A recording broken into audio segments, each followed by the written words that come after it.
Okay, May 40 here. We're going out live across YouTube, across Twitter, across Facebook. Whoa, where's my sound? There, across Odyssey. We're going out live across Rumble. And I wanted to talk about some of my favorite blog posts from 2022. I wanted to just lay down audio tracks of them. And we're also talking this morning in the aftermath of the Silicon Valley bank crash, and it's affecting people I know. All right, they're losing clients. There's a steady retrenchment in tech. So many tech workers have been thrown out of work. I'm not sure where they're going to go. So many startups are going to lack funding. So I just noticed that the walls are kind of closing in on some people I know. They're being squeezed by this Silicon Valley bank crash. I'll be curious to see its effects on the wider financial system. But we'll keep an eye on that. But anyway, here's something I wrote from back in January 2nd, 2023, the new fascism. So always hearing invocations of fascism. This is fascist, that is fascist. What the hell is the new fascism? So it seems like in the West, we tend to use fascism to mean some political development that we don't like. So you hear people on the right talking about Islamofascism, which I think is a ridiculous term. And then we have people on the left.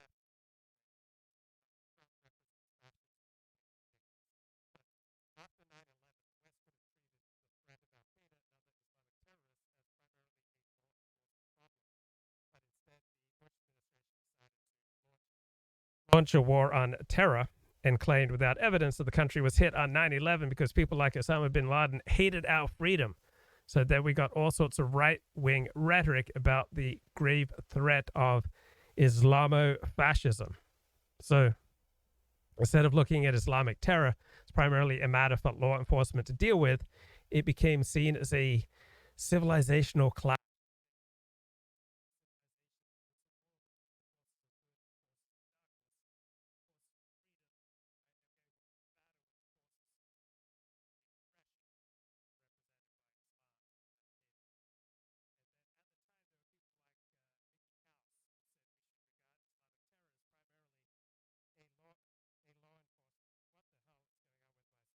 Whoa, what the hell's going on with my sound this morning?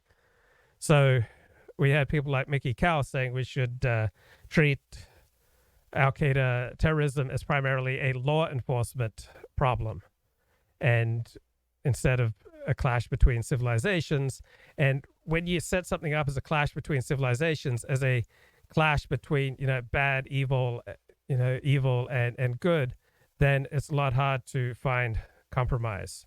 So let me try to sort out my audio here. Republican candidates attacking Trump, so maybe it's just a little bit early, but I take your point. I think it's totally fair, actually, of the media to grill these candidates on how they feel about former President Donald Trump. And look, some of these candidates are going to need to differentiate themselves. That doesn't mean that they denounce Trump, to the end of time, but they can ask questions about electability. Also, they can ask questions about what he did with respect to the weaponization of the federal government. We had these great hearings this week where independent journalists like Matt Taibbi and others shared all the pressure that was put on social media companies to censor speech. A lot of this happened under Trump. He says, "I'm your retribution" at CPAC, but so much of this censorship and other policies, it happened under his watch. So I think the candidate should argue that he was asleep at the wheel and would be again if he got another term. Well, I guess you were trying out for campaign manager. Misha, when Nikki Haley said on Today, "You're obsessed with me talking about Trump," I mean, he's the front runner. You have to beat him in order to get the nomination. It's not like these are highly personal questions or scandal questions. Where do you differ on policy? She's refusing to step in the mud. She doesn't want to fight. We've seen how Donald Trump fights, and quite frankly, nobody was truly prepared for it the first time he ran, and few people were prepared for it the second time. So I think that she is trying to stay out of the fray for as long as she can, acknowledging that now that she's in this, she has already announced. Okay, let's try another time with my audio.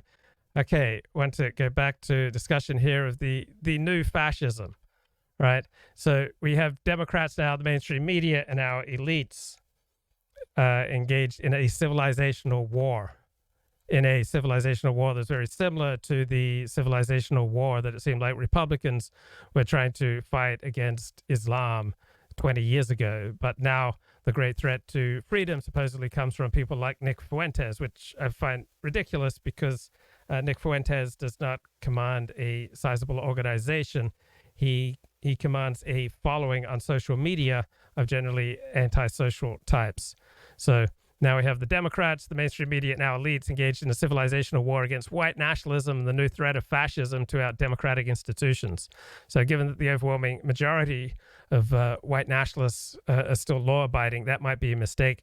Perhaps we should look at the extreme right and the extreme left as primarily a law enforcement issue when those extremes break the law. So instead of launching a war against Antifa or a war against the alt-right as a civilizational war, as a war against evil, maybe we should just look at it primarily as a law enforcement issue. So social psychologist Jonathan Haidt says, when you make something sacred, you cannot see it clearly and you can't compromise effectively. So for the left, the battle against fascism is a sacred fight, just as the fight against Islamofascism became a sacred fight for the deluded right. And both fights tend to leave reality, and the people who engage in them become, I would think, less effective at navigating reality. Okay, overthrowing the system. So in a December 7 Substack podcast of last year, Richard Spencer says, people are enraged against the current system. Those people who will bring it down, whether it is January 6th or Yayism or the aggressive stupidity on Tucker Carlson, these people who feel that the world is beyond their control and they rage against it from a lower status. So yeah, some of rage comes from people of lower status, people who feel like the world is leaving them behind, that their institutions are aligned against them. And most institutions are dominated by the left. So part of that critique is, far from delusional. And then I was listening to Eric Alterman, who's a man of the left. He tells Robert Wright that the United States is not a democracy, but it is an oligopoly. And so if you want to overthrow the system, it seems like it's important to be able to name what is the system that we have in the United States. And I don't think describing the United States as either dominantly a democracy or an oligopoly is helpful, because the United States is all those things and many, many more, right? Our current state combines capitalism, socialism, democracy, oligopoly, dictatorship. So when it comes to foreign policy, the president of the United States always has the foreign policy powers of King George III. We saw during COVID how government could just do away with many rights that we'd just taken for granted, such as the right to peaceably assemble, to go to church, go to synagogue, all right, the right to go to work, all right, all these rights just got taken away like that. So our current state is many things, all right? It's not just an oligopoly. It's not just a democracy. It's not just a dictatorship. It's not just socialism. It's not just capitalism. So that realization of the complicated nature of the modern state, particularly the modern American state, it, I think, takes much of the steam out of the desire to, overthrow the system. So what strikes me as much more likely than a revolution that brings America down is that these relative value of these components of America changes. So America may become more or less democratic, more or less socialist, more or less dictatorial, more or less oligopolist, more or less capitalist. And what will cause these changes? Events, my dear boy, events. When the situation changes, the state will have to change. So to survive a nuclear war, for example, Dwight Eisenhower said America would have to become a dictatorship. To get through COVID, many basic rights had to be curtailed. Well, at least in the eyes of some people, many of our most basic democratic constitutional rights were curtailed. To get through its war with Russia, Ukraine has curtailed many rights, including freedom of speech, freedom of religion. Israel, sometimes called an apartheid state. So there are elements of Israel's reign over parts of the West Bank that do recall apartheid, while life in Israel proper is generally far away from apartheid. But in some places, some situations, yeah, there are things in Israel very similar to apartheid. So am I an honest person? In some situations, I'm honest. In some situations, I'm dishonest. Am I a righteous person? In some situations, I act righteously. Other situations, I don't. So everything we stand for is contingent. I stand for free speech, but in a time of war, I understand the need for censorship. I stand for the free practice of religion, but in the case of dangerous contagion, I understand there might be a case for restricting attendance at social gatherings, including religious services. I believe in God, but I understand that for many people, belief in God is impossible, and they are better served by a different worldview. For other people, believing in God makes them worse. Right? For other people, including myself, even though we believe in God, we often need different words for God, such as reality, to make the concept of God real. So if you, like me, get tired of hearing you need a relationship with God, you might benefit from developing a positive relationship with reality instead. So if you want to overthrow the system, first of all, it helps to identify what the system is. And I think the odds of overthrowing the system or some kind of civil war in the United States, all right, is highly unlikely. What is likely is that the relative balance of what composes the United States will change. We could become more or less democratic, more or less capitalist, more or less socialist. The dictatorial elements in our government may become more or less powerful.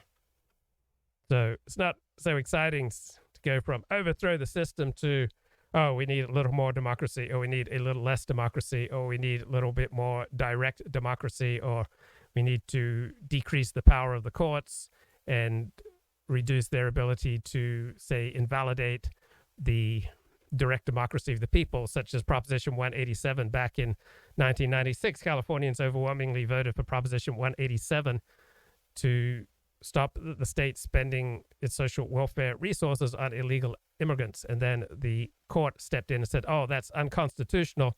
You can't do that. So in Israel right now, you have the government of the majority of the people looking to reduce the power of the U.S. Supreme Court, the Israel Supreme Court. And so that's not going to be the end of democracy, right, in Israel, but it will change the relative balance of power. So if you reduce the power of the Supreme Court, you're going to increase the power of the parliament, which means you're going to increase the power of the people's representatives. So when you increase civil rights for one group, you often reduce, say, civil rights for the majority of the population. But I noticed a lot of talk about Itamar Ben-Gvir, Israel's Minister of Chaos. Is an article in the New Yorker. Ministerial position, though. Ben-Gvir had to distance himself from the ideology that had made his reputation without turning away its ardent believers. At the memorial, he worked the room, smiling. He has a round face, wire-rimmed glasses, and a large white kippah that often sits askew. As he took the stage, his smile faded and security guards closed around him. Ben-Gvir told the audience that he owed his religious identity to Kach, but he also emphasized moderation.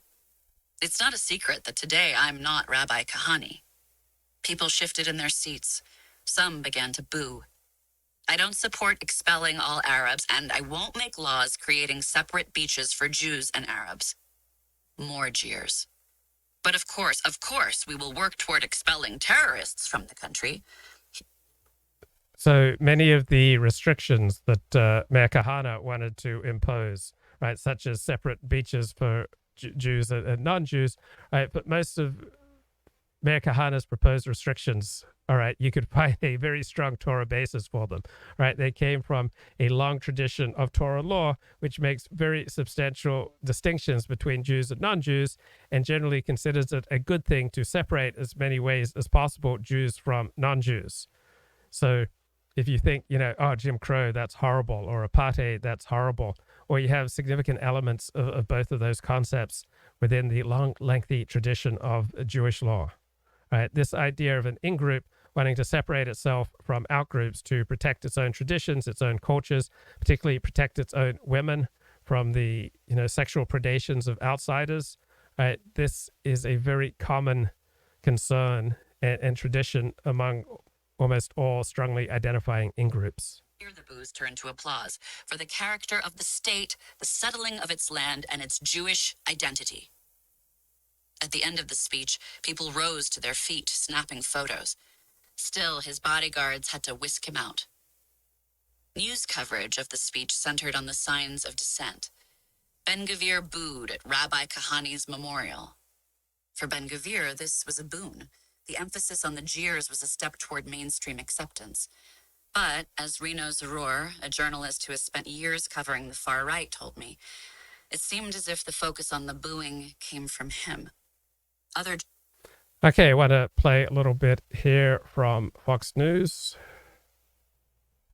There is a major media controversy over Kevin McCarthy's decision to give Tucker Carlson's show access to more than 40,000 hours of unseen January 6th footage, and it's produced a deep split in the Republican Party. Tucker played some of that video this week while arguing that the events of that dark day have been overblown by much of the media and the Democrats. The footage does not show an insurrection or a riot in progress. A small percentage of them were hooligans. They committed vandalism. You've seen their pictures again and again. But the overwhelming majority weren't. They were peaceful, they were orderly and meek. These were not insurrectionists, they were sightseers. Many detractors disagree with that assessment, and McCarthy says he simply provided the Fox primetime host with an exclusive, say, not unlike the leaks from the Democratic-controlled January 6th committee to the New York Times and Washington Post, and plans to make the footage available to all news outlets, but that still hasn't happened.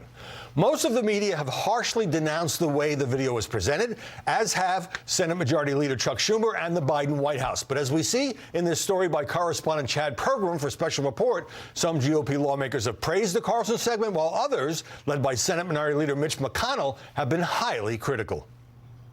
The January 6th committee has deliberately tried to create the impression that most folks who came here are terrorists, and that's just wrong. New pictures showed people strolling around the Capitol sightseeing, Capitol Police even mingling with the intruders. But other Republicans paint a different picture of January 6th. There were a lot of people in the Capitol at the time who I think were scared for their lives. So you can, however you want to describe it, but it was an attack on the Capitol. It was a mistake, in my view, for Fox News to depict this in a way that's completely at variance with what our chief law enforcement official here at the Capitol thinks. As for top Democrats attacking him by name, Tucker played a clip of Chuck Schumer urging Fox to stop him from further pursuing the story.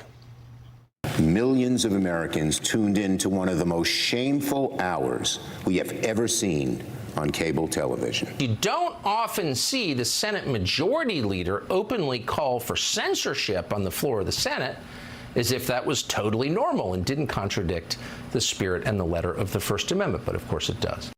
Now, I can understand a media debate over the word insurrection, and of course plenty of people in that mob committed no violence. But more than 1,000 people have been arrested in connection with January 6th, including 329 defendants charged with assaulting, resisting, or impeding police officers or employees. Now, when big city violence broke out in Seattle and Portland after the George Floyd murder, many people were trying to protest peacefully, but they were totally overshadowed by the thugs who attacked police and smashed property. You couldn't call what happened in such cities anything but a riot. And that's also a fitting description of the tragedy of January 6, 2021. And now a very different kind of story involving someone here at Fox. Benjamin Hall, who was severely wounded while covering the war in Ukraine in an attack on his car that killed his colleague. Okay, let's get back to discussion of what's going on with Israel's new right-wing government.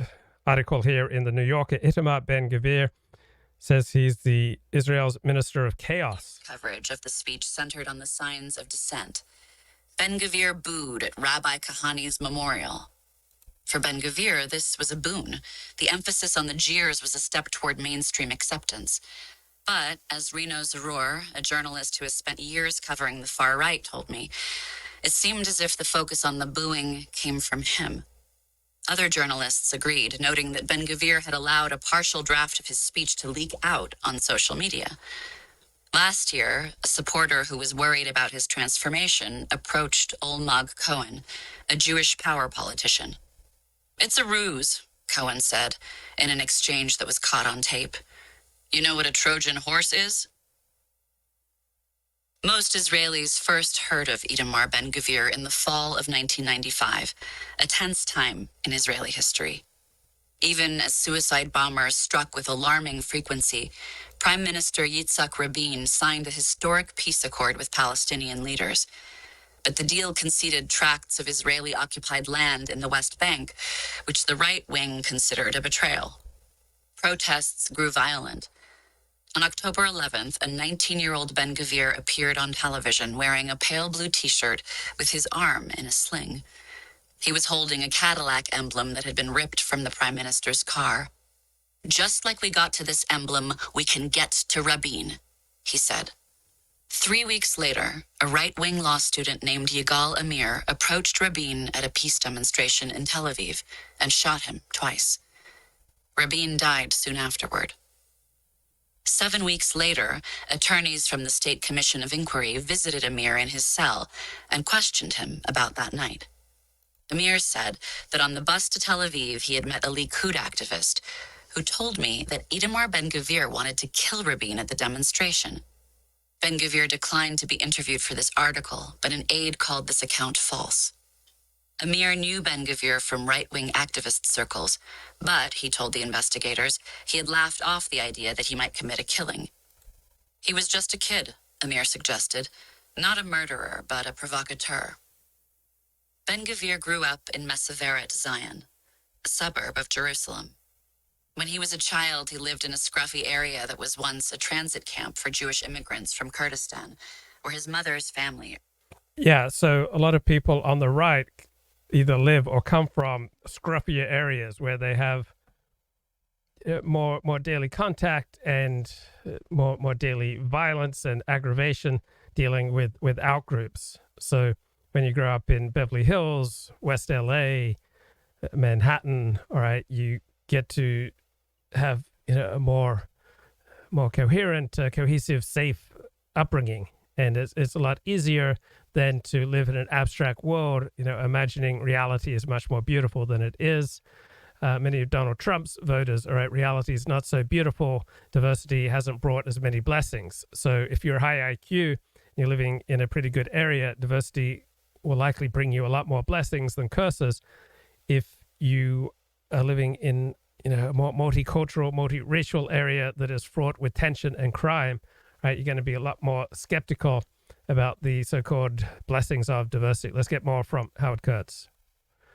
Okay, Howard. Company's agreement. I'll look at both sides and give you my take. That's coming up a little later in the program. Journalist Matt Taibbi, who worked on some of the Twitter files, is now calling his former mainstream media colleagues spineless, corrupt, amoral, and an F word I can't say on TV. Elon Musk, who provided the internal documents to journalists, is objecting to a serious attack on the Constitution by a federal agency. What I'm talking about, as the Wall Street Journal reported, is the Federal Trade Commission asking Twitter to, quote, identify all journalists granted access to the company's records. And a House committee report says there is no logical reason why the FTC needs every single internal Twitter communication about Elon Musk. At a hearing chaired by Jim Jordan the other day, Taibbi used slightly more diplomatic language. Effectively, news media became an arm of a state-sponsored thought policing system. There were angry clashes, especially between Jordan and ranking Democrat Stacey Plaskett. The Republicans have brought in two of Elon Musk's public scribes to release cherry-picked, out-of-context emails and screenshots designed to promote his chosen narrative, Elon Musk's chosen narrative. The first FTC letter to Twitter after the first set of Twitter files, the very first question was, who are the journalists you're talking to? And you guys don't care. You don't care. Democratic Congresswoman Sylvia Garcia had this tense exchange with Taibbi. When was the first time that Mr. Musk approached you about writing the Twitter files? I can't give it to you, unfortunately, because this is a question of sourcing, and I don't give up. I'm a journalist. Can you consider Mr. Musk to be the direct source of all this? No, now you're trying to get me to say that he is the source. I'm Howard Kurtz, and this is Media Buzz.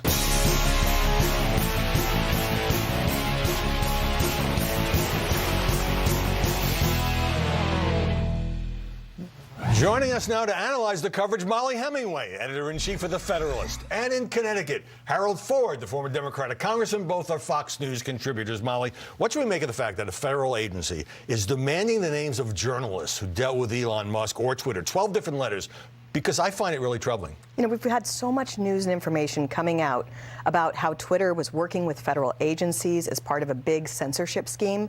And so there is interest that the government should have in how privacy has been violated, how the First Amendment has been violated.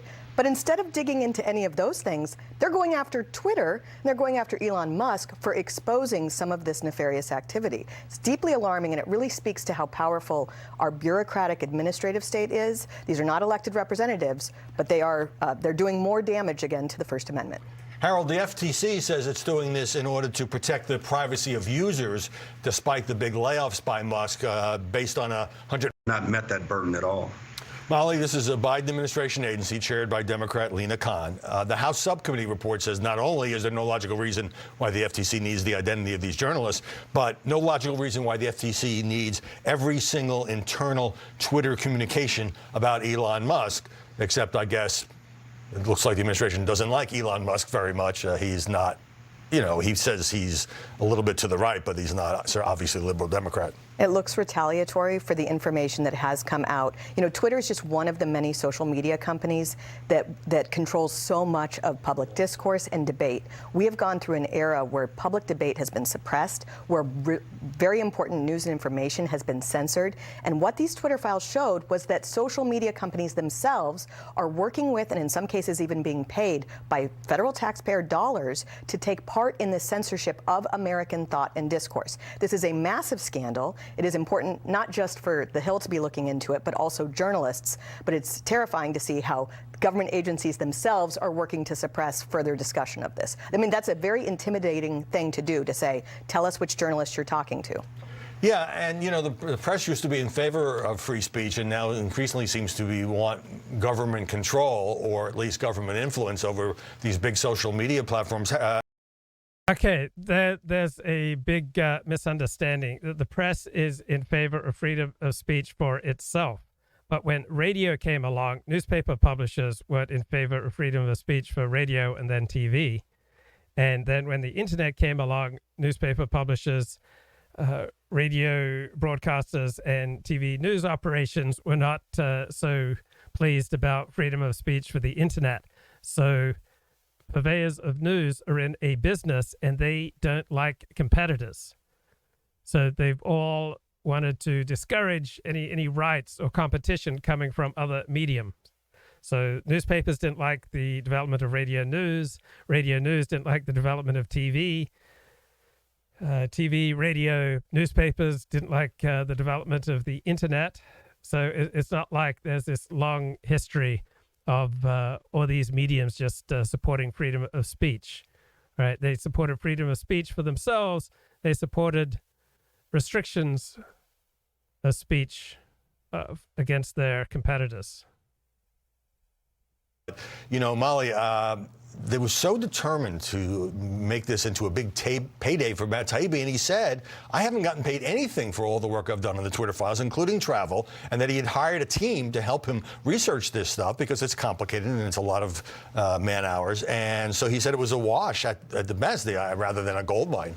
Well, regardless of whether it had been something that made money or not, it's a very legitimate news story. And it's something that all journalists should be taking the information that came out from the Twitter files and moving it forward. I have a colleague at the Federalist who's used some of this information to dig deeper into the disinformation, industrial complex that's trying to suppress news and information. Other reporters have too, but not, it's not led to the kind of major media reporting that you would hope for. It's also, it just seems like people on the left are happy with the censorship regime, and so they want to suppress any discussion of how it operates and why it's a problem. Right. And it's not like these journalists are carrying out Musk's agenda. They look at the files, and sometimes they say the request for suppression or deletion of a tweet came from the Biden administration, sometimes from the Trump White House, and sometimes from campaigns. Let me turn now to something that's gotten a massive amount of coverage. I'll come back to you, Molly. New York Times, as you know, with a story based on foreign name sources saying Donald Trump is likely to face criminal charges in the Stormy Daniels case. This is the Manhattan District Attorney's probe of a hush money payment to the former porn star. And the key thing here is the report that Donald Trump himself has been offered a chance to testify this week before this grand jury, which often, not necessarily always, but often is a signal that an indictment could be coming.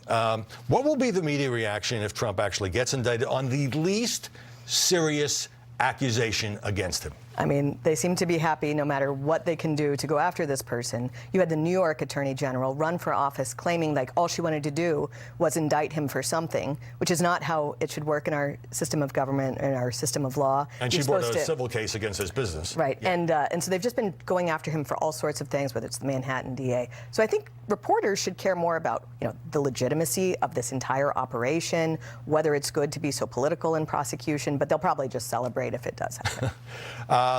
I don't know whether Harold will be celebrating, but I do want to read the comments that Donald Trump made, among others.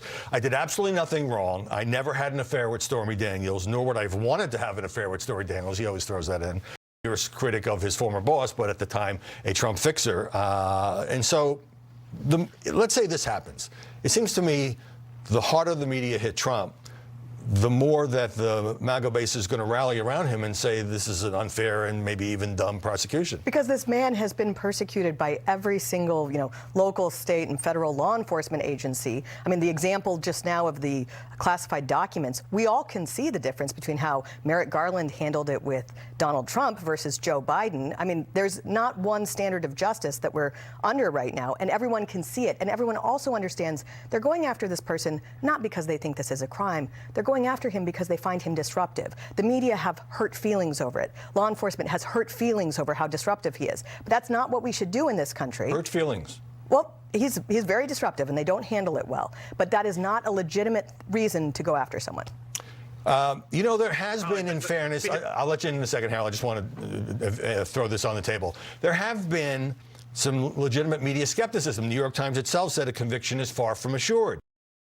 Okay, it's an interesting question. When did the news media and when did academics, when did elites stop supporting a free market of ideas, right? So it used to be taken for granted that intellectuals supported a free market of ideas. When did this intellectual support for the free market of ideas stop? I think it was after the rise of the internet, when university intellectuals had the unpleasant experience of being critiqued by those they regarded as their inferiors. It's a bit like the press being all for freedom for themselves, but not for broadcasters. So intellectuals are all for their own freedom of expression, but not for the masses online. So as long as intellectuals were fighting their way to the top of the cultural high ground against the establishment, they needed freedom of speech. Well, once they arrived at the summit, free speech became something that created more danger for their status than protection. So when you don't have power, it makes sense to ostensibly put your principles first, so people know you're not a threat to any group with power. You just believe in these abstract doctrines. But when you do have power, it makes sense to put your interests first and rejigger your principles afterward if necessary. So it seems like the default of elite intellectuals today is that we need more censorship. So I define an intellectual as someone who makes his living from his ideas, and this almost always requires subsidies. Almost nobody has ideas so compelling that they'll provide a living on their own. I had an academic philosopher tell me I was shocked about 1999 when I went to a meeting in the College of Arts and Sciences. They were obsessed with the fact that a young Republicans group had invited Condoleezza Rice for a talk. They were livid. They were strategizing on how to ban her from campus, even though they had zero authority to do any such thing. This was an eye-opener for me. People who should have defended freedom of speech were violently against it. The internet vexes them more, but give the people who control the major social media a lot of power to curate. So it's happened in complicated ways. At first, the humanities and social sciences were against traditional morality as conformism and religiosity. Then when the establishment pretended to be attached to it, maybe it was. So this was even extended to science, where it was okay to be critical. Science, too, was against these things. But with climate change, that changed for science. People came to think that criticism was immoral as a result of corporate power. Racism and sexism became a theme. Anyone who questioned was racist and sexist. Now it's transgenderism, homophobia, white supremacists.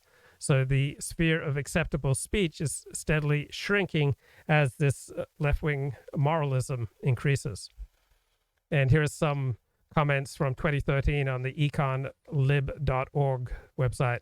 Seems like many of the people favoring regulation in the market for goods and services do favor more government regulation of ideas, such as campus speech codes and political campaign contribution spending limits. So the cynical explanation is the fact that when Ronald Kurtz was writing this essay, Why Do Intellectuals Support a Free Market for Ideas but Not for Goods? People who wanted lots of government regulation in economic affairs felt that the good guys were in charge of that, However, their experience with speech regulation was that the bad guys were in charge of that: prudes, super patriots, anti-black racists.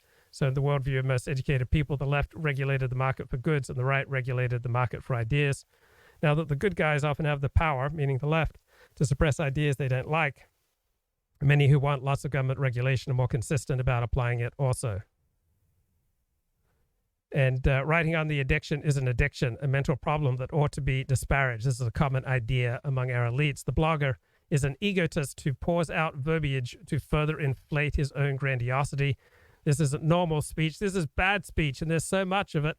What once might have been thought of as a marketplace of ideas is flooded so much tainted merchandise that the government acts wisely to step in with consumer protection measures.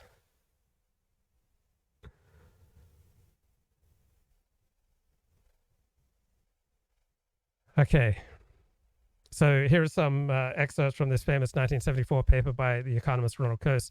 The difference in view about the role of government in these two markets is really quite extraordinary and demands an explanation.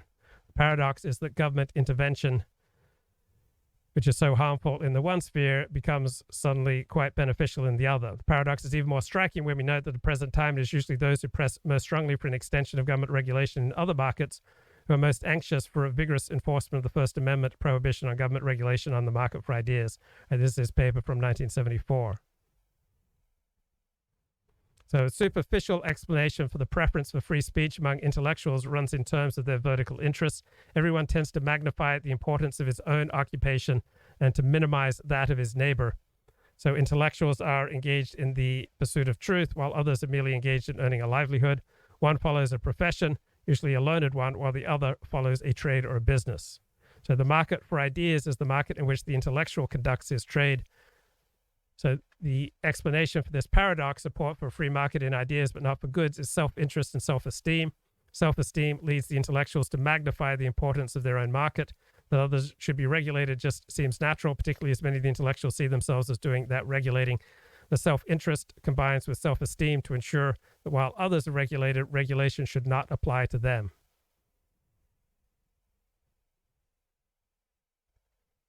Okay. Let's get a little burst here from Fox News. This is the massive fallout continues from the second largest bank failure in U.S. history.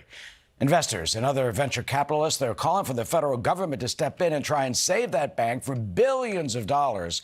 But the Treasury Secretary said that the U.S. banking system is stable and insists that she is working closely with regulators to help protect the SVB customers, but that U.S. taxpayers will not be responsible completely. Hello, everyone. Welcome to Fox News Live. I'm Eric Shawn. Hey, Arthel. Hello, Eric. Hello, everyone. I'm Arthel Neville. New questions today about what led to this epic collapse. In just 48 hours, the go-to bank for tech startups and small businesses went belly up. The FDIC, which insures bank deposits up to $250,000, says customers will have access to their money by tomorrow morning. Here's Secretary Yellen earlier today.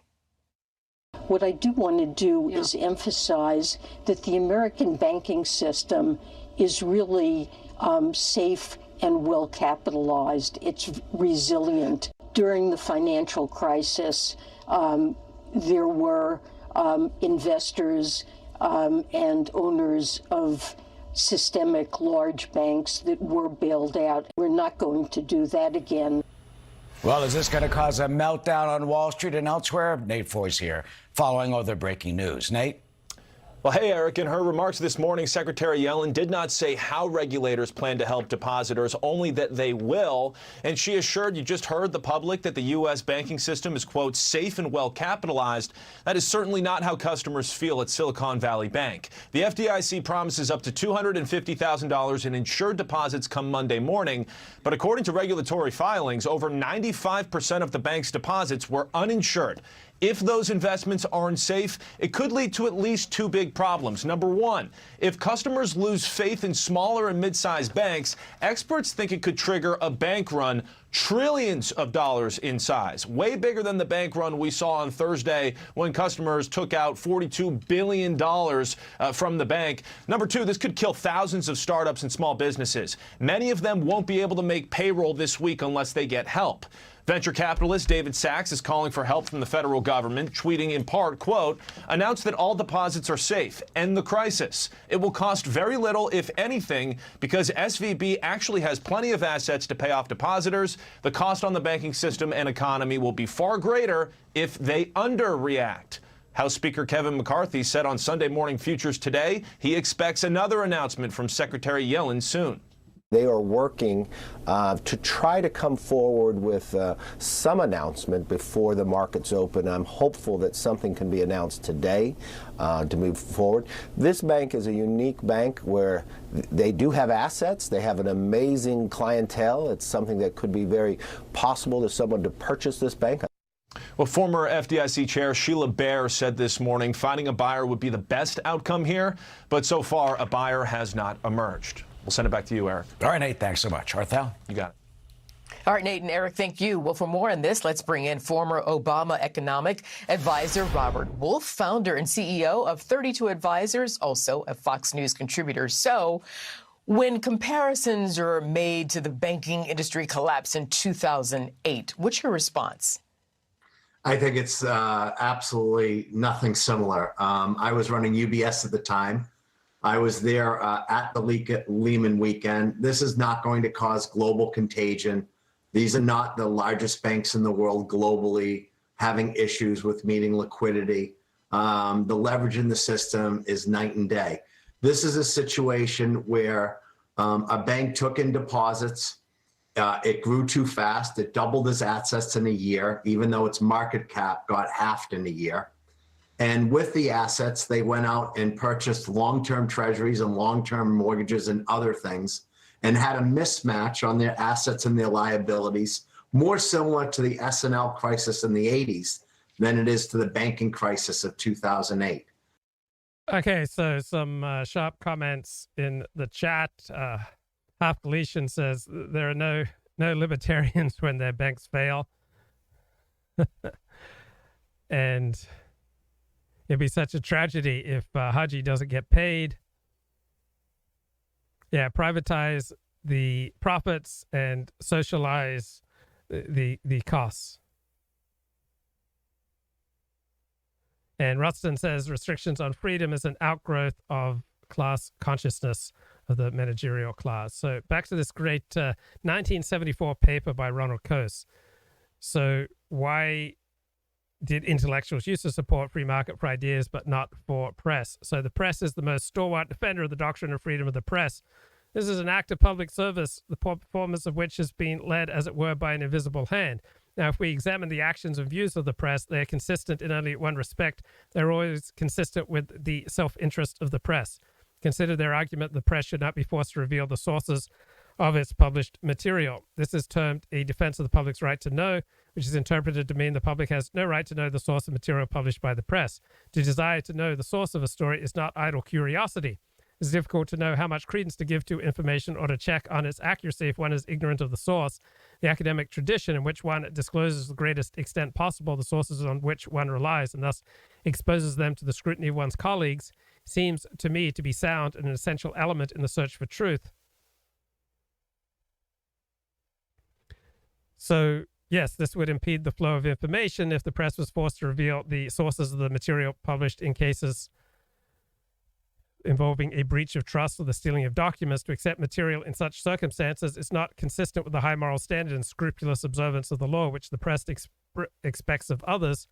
But it is hard for me to believe that the main thing wrong with the Watergate affair was that it was not organized by the New York Times.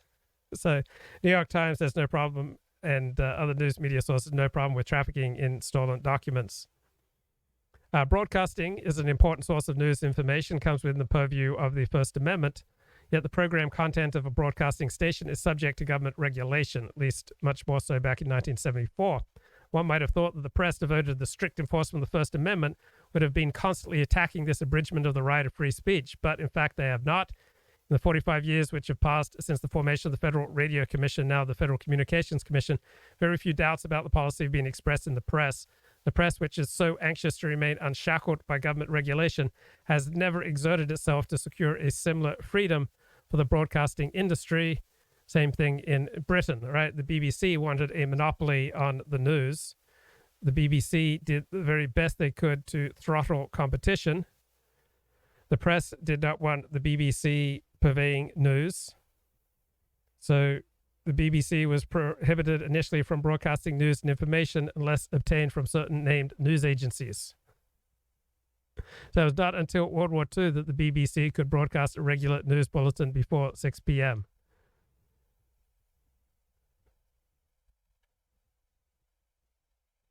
So people tend to argue for what's in their self-interest, obviously. And so we can't take for granted what people say for themselves. We have to dig a little deeper. Right, let's get back to this, doggone it, this New Yorker article. I wish I could get back to this New Yorker article. Okay, while I get my act together, I'll play some Fox News. Statement like, here's 75 cents on the dollar immediately. But I do think actually this is a great purchase for a bank to make. Silicon Valley Bank has a unique clientele, and until a week ago, it was a much stronger bank, but it was a suburb of Jerusalem. When he was a child, he lived in a scruffy area that was once a transit camp for Jewish immigrants from Kurdistan, where his mother's family originated. In the years before the creation of the Israeli state, she had fought against British rule with the underground group known as the Irgun. And caller, welcome. You're on the air. Okay, Elliott Blatt, you're on the air, bro. Blessings to Elliott Blatt. Elliott doesn't seem to be able to hear me. Hello. Yes, Hello. what's Can you going hear me on? now? Sorry. Yes, what's going on, bro? All right, hold on. I gotta shut the other tab off. Can you hear me now? Yes, I can hear you. Okay, sorry. Yeah, Silicon Valley Bank, I don't know. This could be a big story, could be a nothing burger. I haven't sorted it out yet.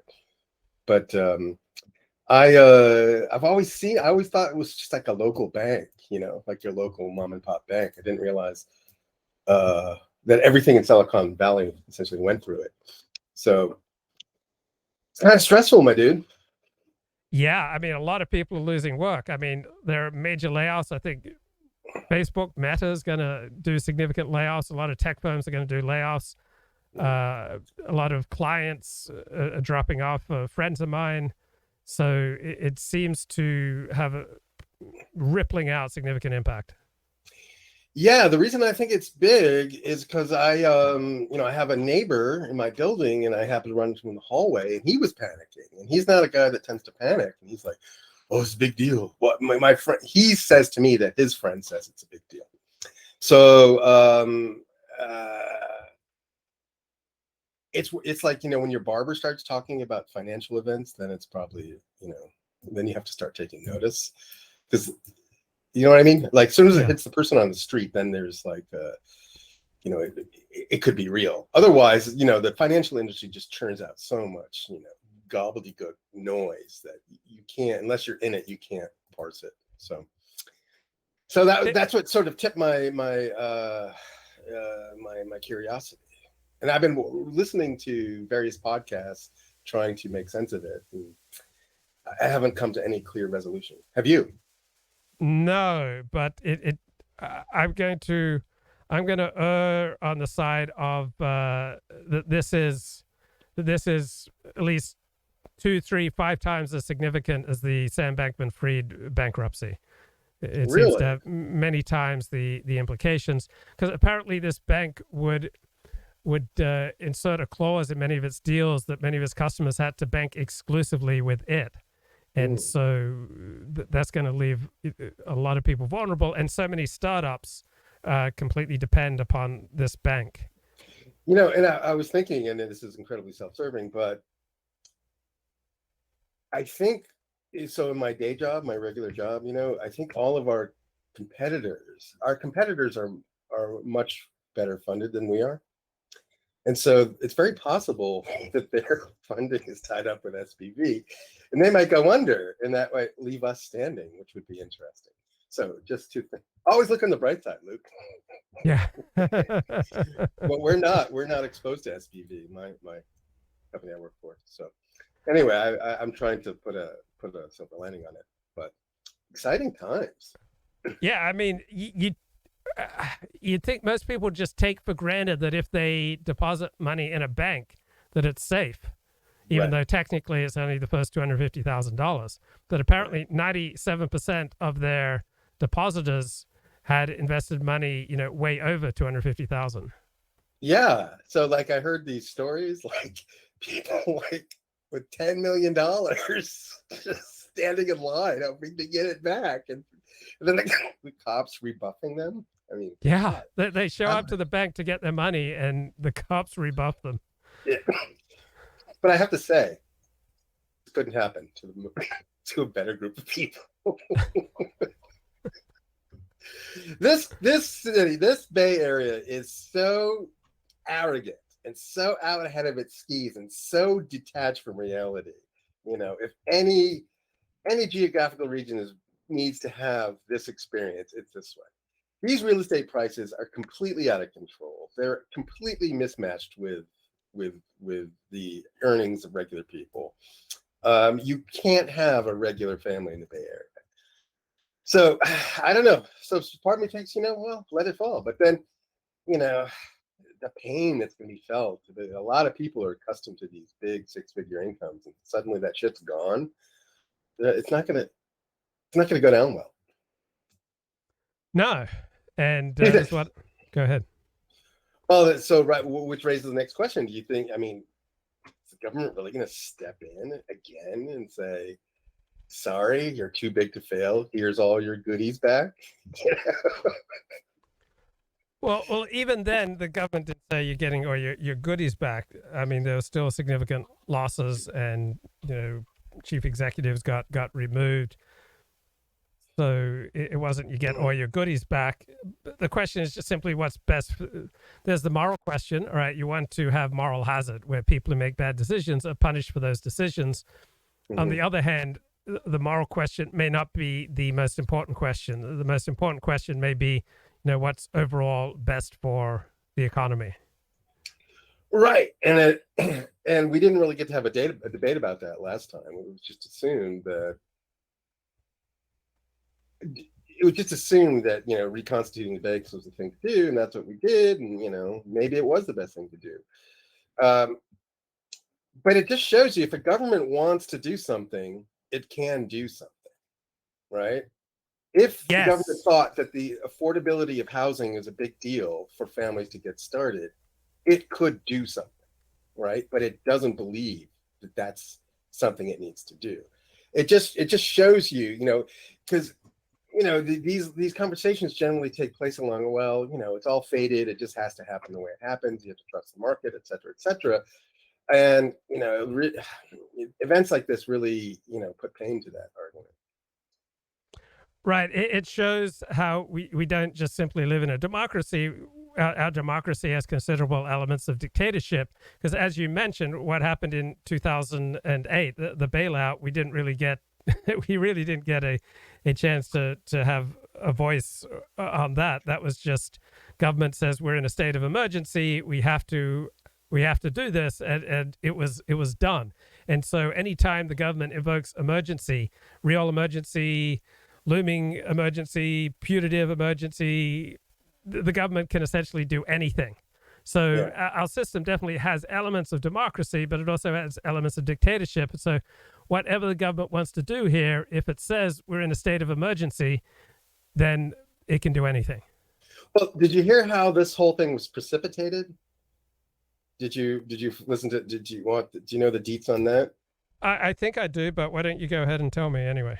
All right. So my understanding was that Silicon Valley Bank bought a ton of bonds way back, a couple of years ago, and I don't completely understand all the intricacies here, but they bought a bunch of bonds when interest rates were really low, right? And then the Fed started raising interest rates, which made these bonds go down in value. So to make their depositors whole, they had to sort of sell those bonds because they were losing value.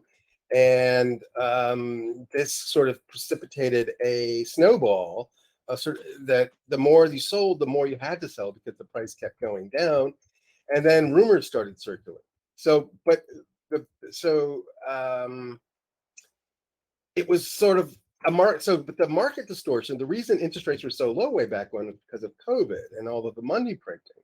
And they printed all this money and they dropped interest rates to such low amounts that it left the bank and it left the economy exposed to situations like this when we have a rising interest rate environment.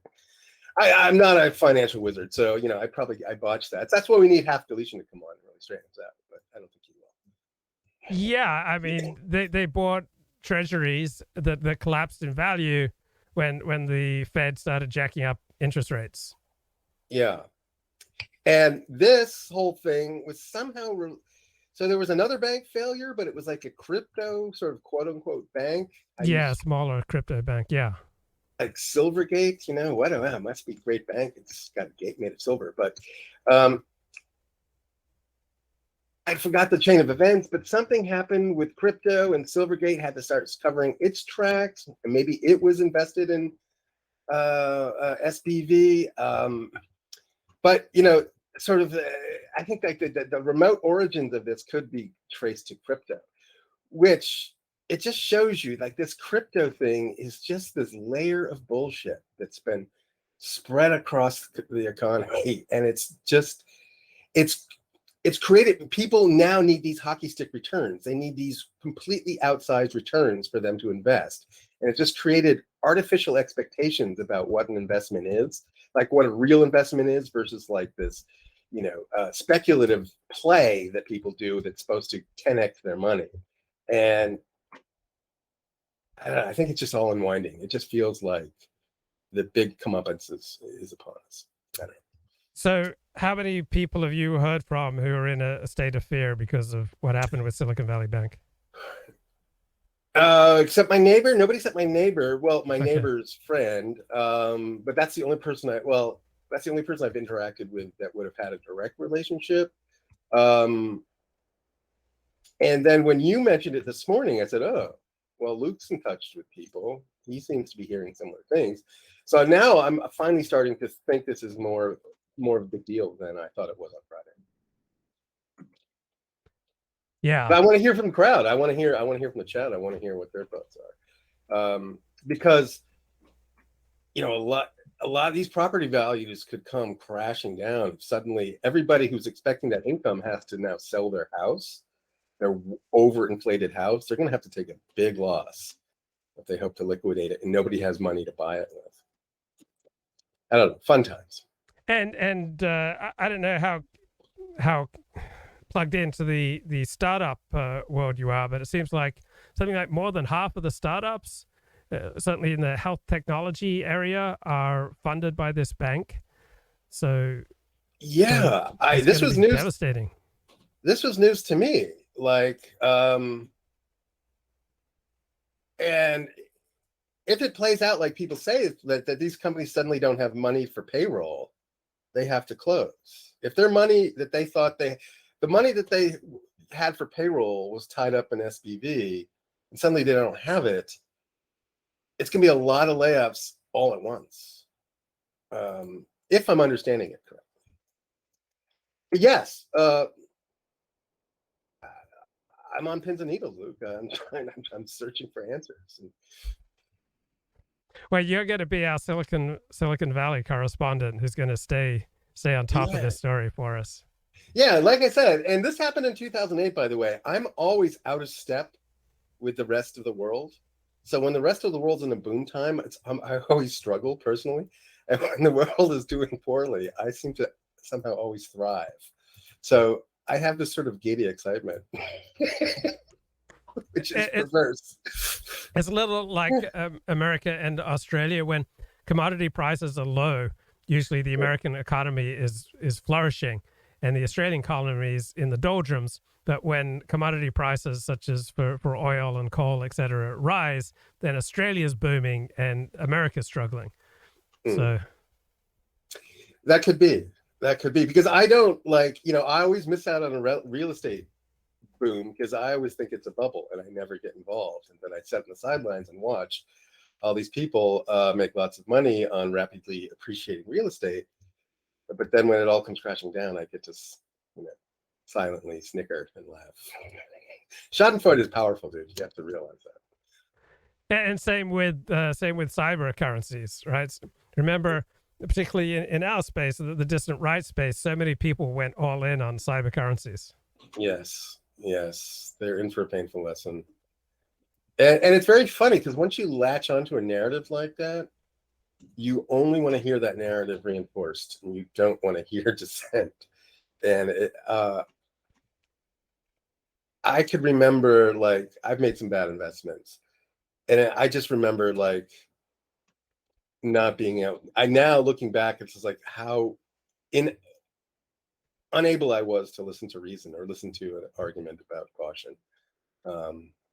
Human nature is. What if there's an expression like there's nothing more intoxicating than the prospect of undeserved money or something like that, money that you haven't worked for. Yeah. There's a really great expression. I'm botching it. I have to look it up, but that is very true. That is, a lot of wisdom is encapsulated in some of the best expressions. Yeah. So I don't know. We shall see. I'm excited. I'm excited. I like a good story. This is a great story. So I'll get on the ground. But Silicon Valley, think about it. I go there all the time, and like, it's just the most aesthetically disgusting place that's ever been put together. It's just these suburbs and then strip malls, suburbs and strip malls, and it exists in what used to be fruit orchards, like orchard after orchard after orchard, and cherries and peaches and fruit, all this fun stuff. And now it's just this disgusting suburban sprawl. And I don't know. I'd like to just see it all like replaced with trees. I get these ecological feelings sometimes. And you're going to be watching the Oscars tonight? I didn't know what was happening. No, I won't. That whole institution is done. It just nobody cares anymore. Do you think anybody cares? Well, I think a lot of people in the entertainment industry, a lot of women, and a lot of gay people care. Yeah, exactly right. Anyway, it was just a quick one, Luke. I just wanted to get my thoughts in on SPV, and I'll have my ear to the ground for you. Okay, thanks, man. Good to hear from you.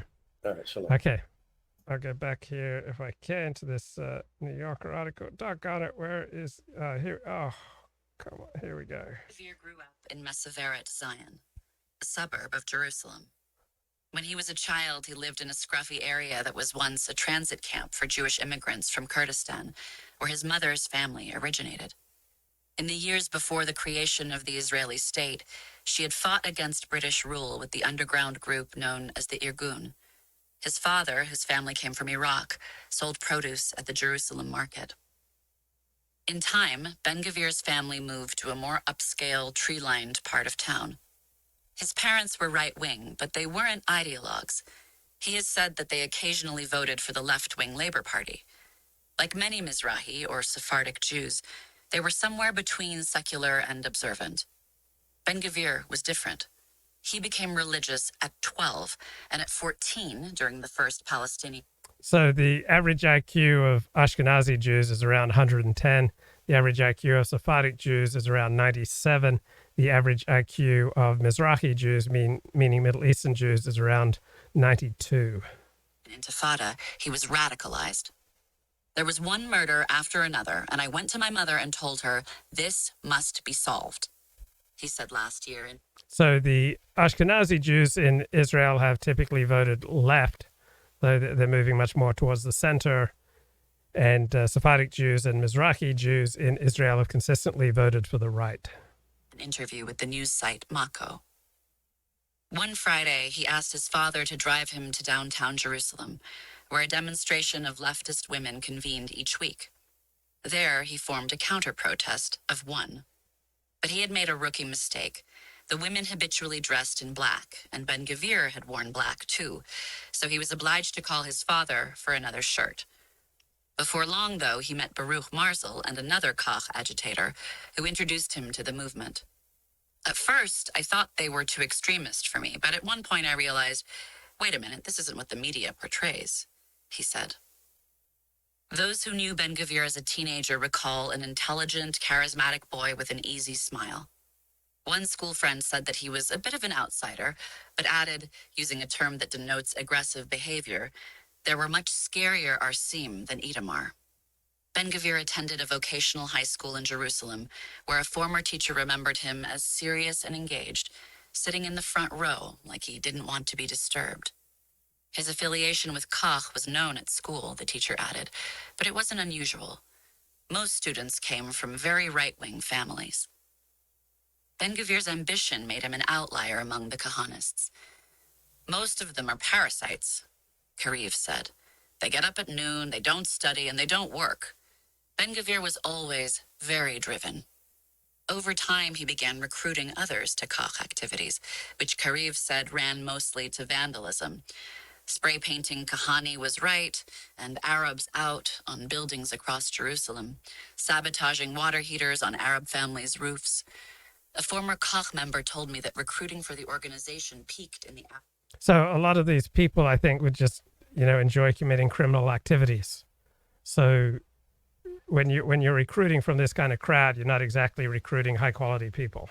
Aftermath of violent attacks. Say there's a bombing and you hear someone yell death to Arabs. You come up to him and ask, want to join us?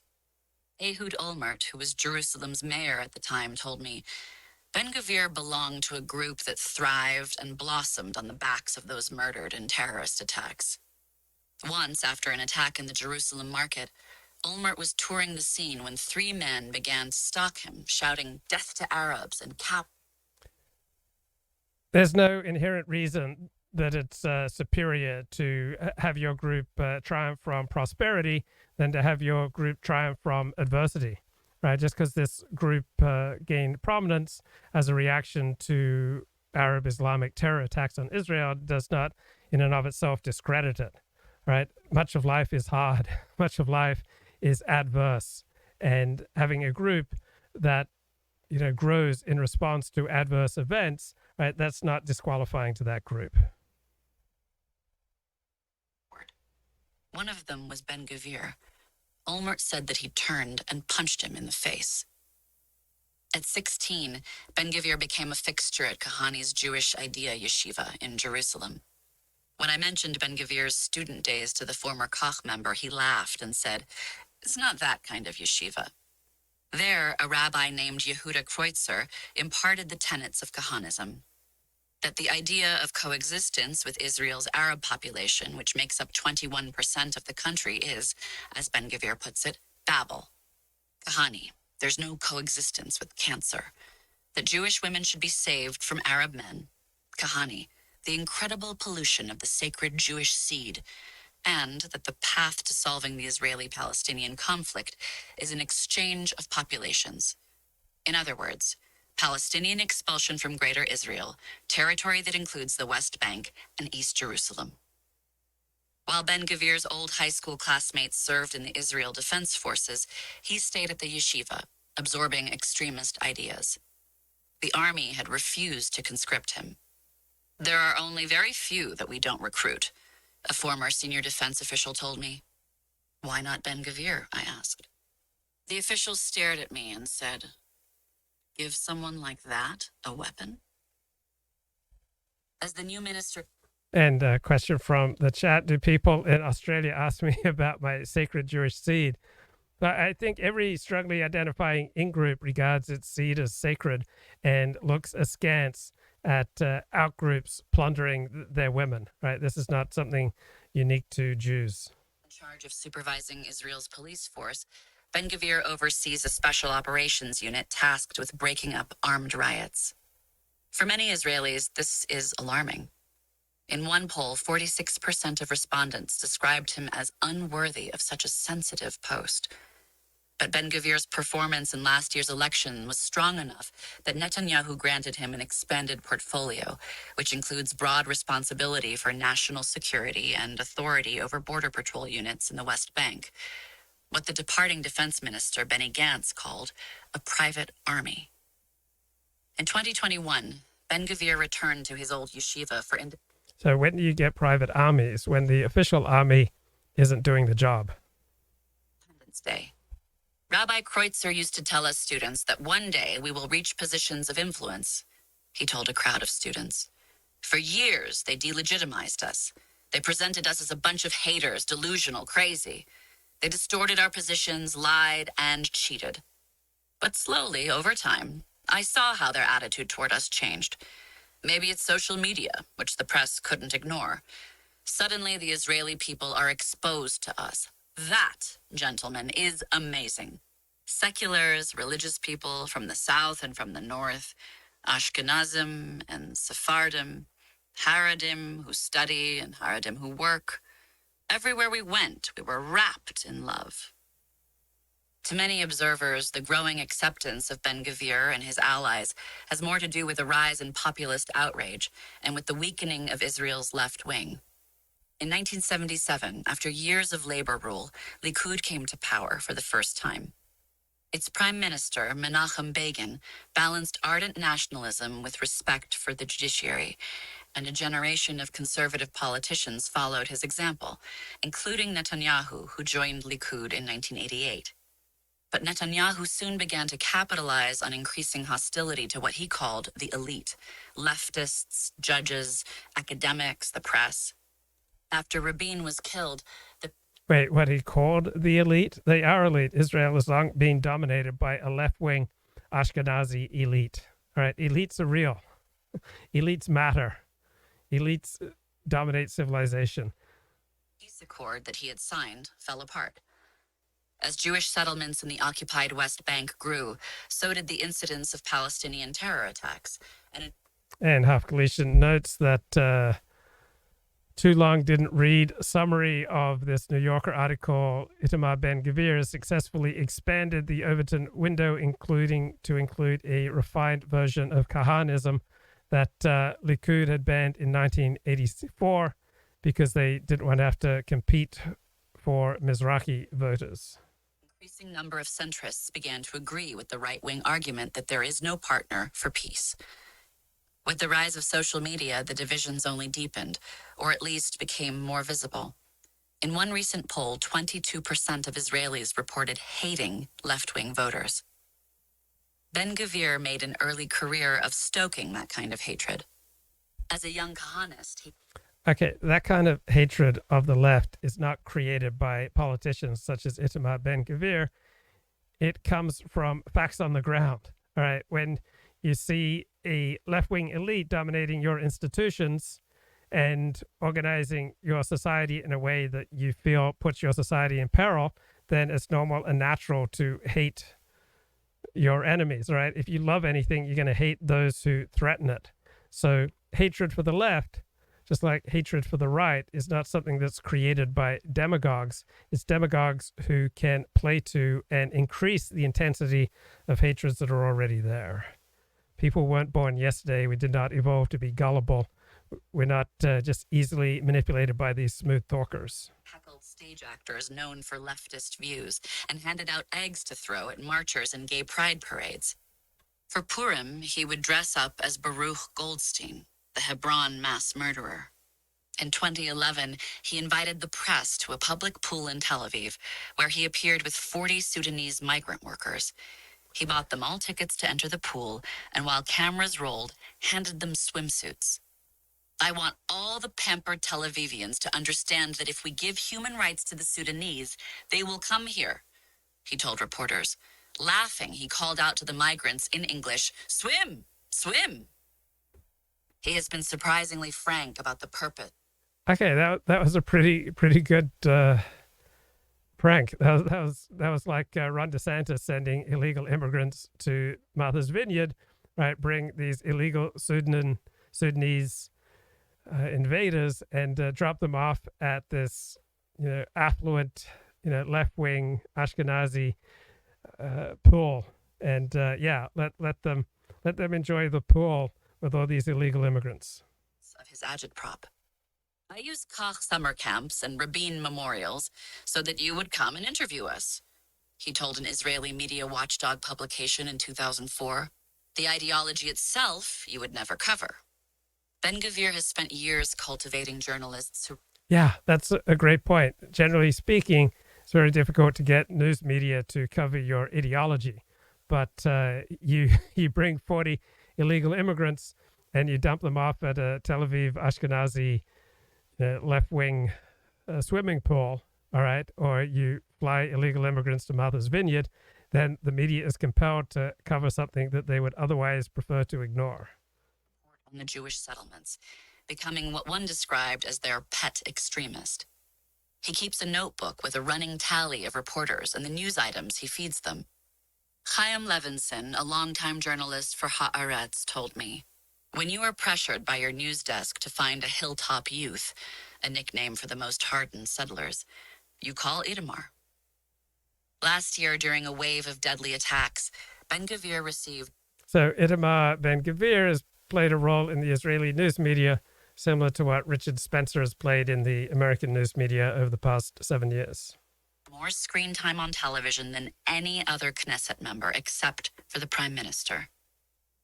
Ben-Gvir was always more aware that it was all kind of a show, Mikhail Manikin, a veteran left-wing activist, said. Many Israeli liberals took this to mean that he was not an ideologue. Manikin added, but the fact that he could joke with you didn't make him any less dangerous. Okay, so it's a similar mode to the alt-right, prior to the alt-right running off the tracks in November of 2016. So the alt-right used to be known as a bunch of merry pranksters. It was a fun-loving, funny, prankish group of people, just like Itamar Ben-Gvir. All right, he ran, a funny, pranky, compelling events that just grabbed the attention of the news media, created clicks, right? Something that fit in with the business model of the news media. Also, he got it to align with his interests. So this is fairly savvy political campaigning, and the alt-right was able to do it up until about November 2016, when Richard Spencer ran it off the rails. Now, Itamar Ben-Gvir has done it much more successfully than the alt-right in America. He actually has real political power. Manikin brought groups to tour Hebron. Ben-Gvir regularly showed up to confront them. He would throw eggs and curse and yell at us, Manikin said. And then, when the tour was all over, he would come up to me, smiling, and ask, so when are you coming again? This past December, I flew to Europe to meet Gilad Sadeh, who was raised by Tiran Pollock, Ghani's right-hand man, and served for years as one of Ben-Gvir's closest confidants. On the phone before our meeting, Sadeh asked that I not reveal his exact location. He hasn't visited Israel in 4 years. Okay, so when you make confidants and you are a dissident political movement, or you're a dissident social movement, or you're just in a dissident stream such as pornography, right, your confidants like you are going to face all sorts of incentives to go mainstream, to join polite society, right? Most people feel the tug of joining polite society. So you're a dissident, you confide in your fellow dissidents, but this is the prisoner's dilemma, all right? You'd all be better off if nobody talked, but the incentives are so strong to get mainstream respectability is to, come out and condemn the dissidents that you used to pal around with. If I set foot in Jerusalem, they will break my bones, he said. They, he explained, were former Koch members who now belong to other branches, including the anti-assimilation group Lehava, founded by Bentzi Gopstein, a Kahanist whom Ben-Gvir considers a dear friend. Gopstein declined to comment for this article. Sadeh and I met in a basement cafe. He arrived looking like one of thousands of Israelis on their post-military trip around the world. Shaggy curls, stubble, hiking clothes, a raffish earring. There were no indications of his former life. The large knitted kippah and long side locks that typify West Bank settlers. I asked Sadeh how long he had known Ben-Gvir, who is a decade older than he is. "Since I can remember," he said. "He was like an older brother to me." Ben-Gvir was also his boss. He used to pay Sadeh and other teenage boys about $60 for a full night of spray painting slogans. Sadeh said that he... I just thought of a good title for today's stream. We'll call it the fall of the Silicon Valley Bank and the rise of the new fascism. There, we got something symmetrical. Well, Republicans are wary that President Biden has not yet signaled if he will sign a bill to declassify the report on the origin of the coronavirus. The House followed the Senate and passed it unanimously Friday, a 419-0 vote. Here to weigh in is New York Republican Congressman Nicole Malliotakis. She is also sits. Okay, I think we'll skip that. Let's get back to the New Yorker. Encouraged such extracurricular activities as slashing car tires and smashing windshields. Ben-Gvir denies this. Most of the action took place in Arab neighborhoods in East Jerusalem and Hebron, but occasionally the boys rented a car and went from city to city on a binge of vandalism. Sadeh played me a recording in which a man who remains close to Ben-Gvir confirmed that Ben-Gvir had paid him, too, for graffiti when he was a teenager. When we talked about money, Itamar used to say that all he had gotten in exchange for working for Bensi was a shawarma. The man joked. I am withholding his name because he was a minor at the time.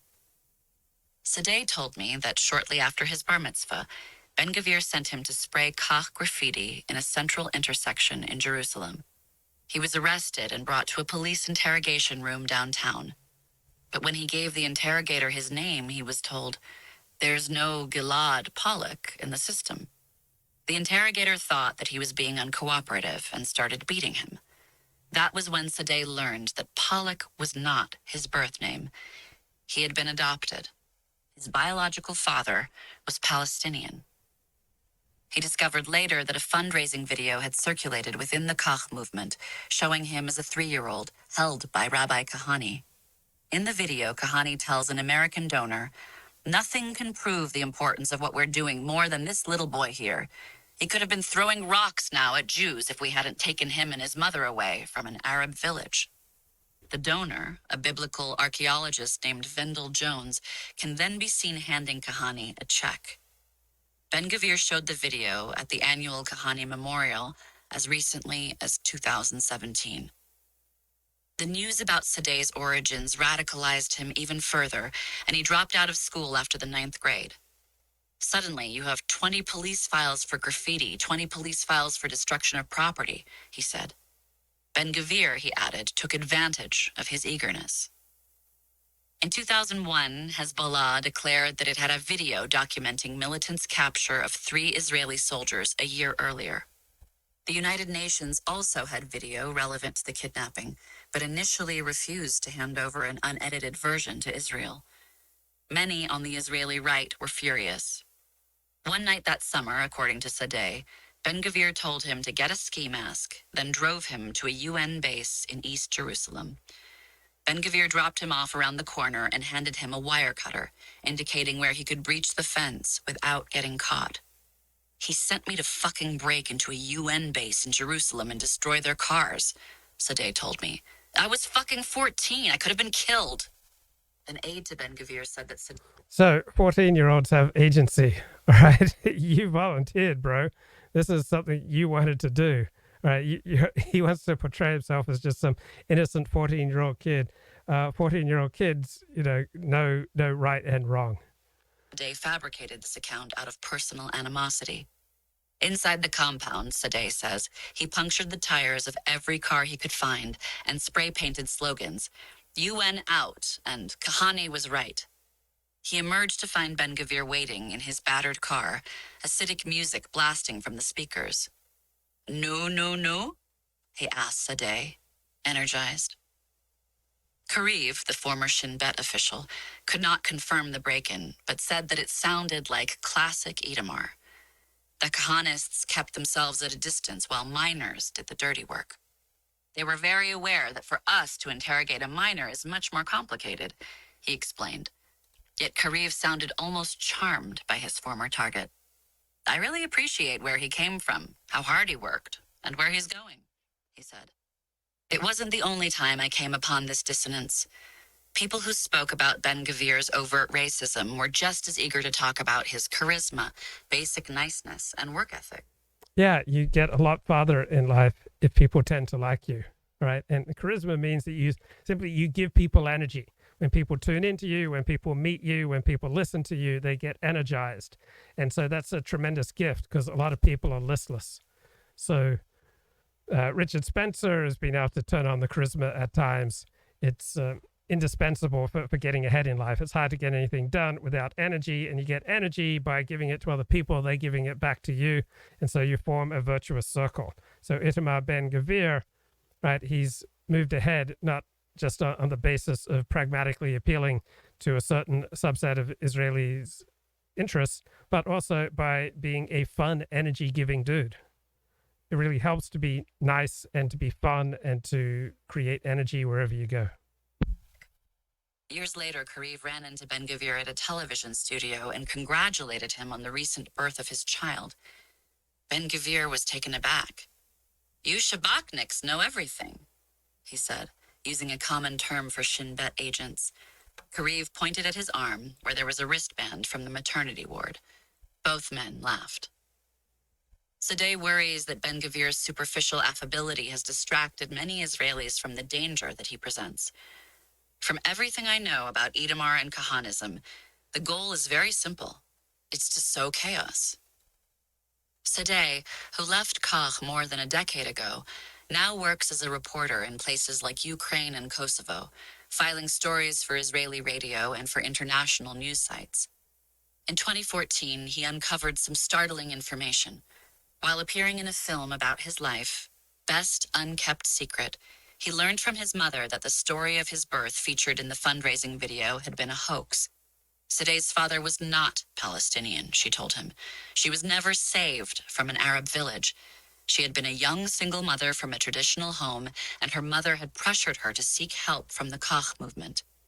Once there, she had been coaxed into making a promotional video extolling the movement. They exploited her and they exploited me, Sadeh told me. Beyond being dangerous, these people are sophisticated. They've learned how to keep their own hands clean while leaving scorched earth under the feet of other people. 2 weeks after the recent election, Netanyahu's wife, Sarah, invited the wives of the incoming coalition leaders. Well, isn't that what most successful activists and politicians do? They don't want to get their own hands dirty, right? They delegate the dirty work to underlings. Plenty of presidents of the United States have employed similar strategies. It's not just something that's done by, the dastardly far right. All of whom are men, to brunch at the Waldorf Astoria Hotel in Jerusalem.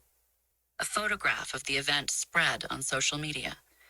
The Netanyahus are secular, but how do Kahanists typically view converts? The same as regular Jews. If they view you as an asset, then they'll be well disposed. If they view you as untrustworthy, then obviously they'll be negatively disposed. So there may be some skepticism, but Jews get to form a fairly accurate perception of you if they interact with you on a day in, day out basis. So if someone shows up every day, someone does what they're supposed to, someone's an asset to the community, someone donates money, someone carries their load in the community, someone volunteers, someone lives up to their word, right? Someone who's got special skills, unique skills, needed skills, all right? That type of person is going to be valued in the community. Someone who is psychologically unstable, someone who is uncomfortable to be around, someone who doesn't pull their weight, right? Someone who just takes and doesn't give, right? Nobody's going to like that type of person. Sarah's guests were all religious and had on long skirts and hair coverings, making them a distinctly unrepresentative sample of Israeli society. in which the ultra-Orthodox and national religious sectors represent roughly 30% of the populace. The image also went viral for another reason. Ben-Gvir's wife, Ayala, was wearing a pistol in a holster that was visible over her skirt. Ayala, who is 35, tweeted later that day, "I live in Hebron, mother of 6 sweet kids, travel through terrorism-ridden roads, married to the most threatened man in the country, and yes, I have a gun. Deal with it." There are, according to the Shin Bet, 2 things that tend to mellow extremists: military conscription and marriage. So most people in Israel are encouraged to have a gun around, right?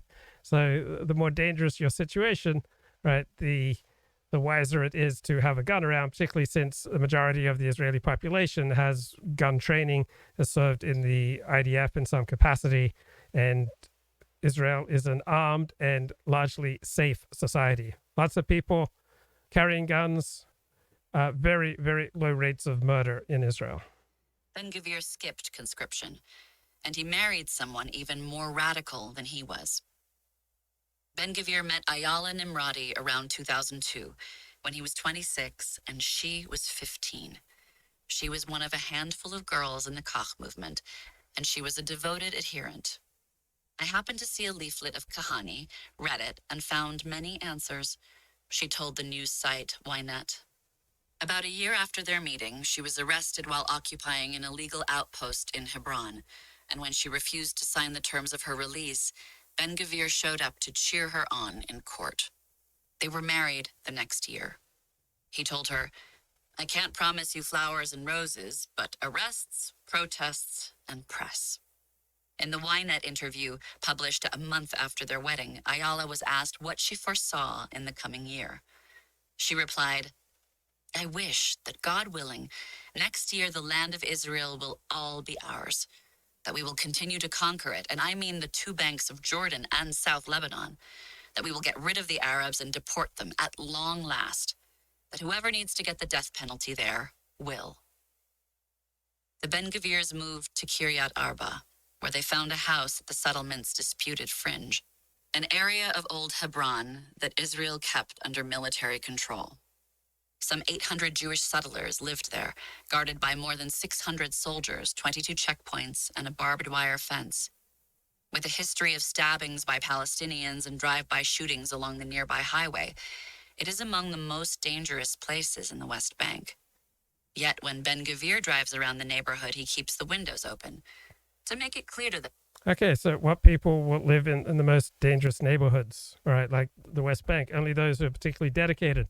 What type of people are going to be particularly dedicated, right? People with moderate views? No.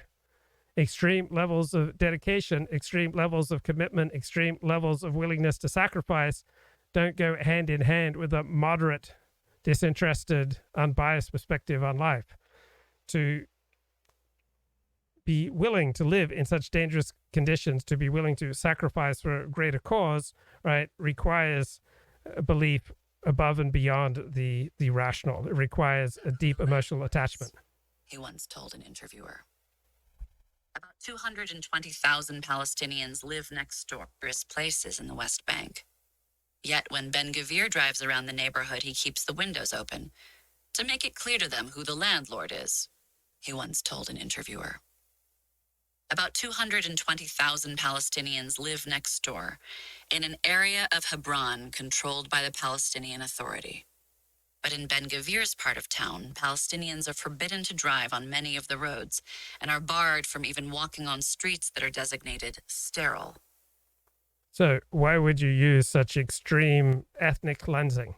Because you have a conflagration on your hands, all right? When you have extreme levels of enmity between groups, right?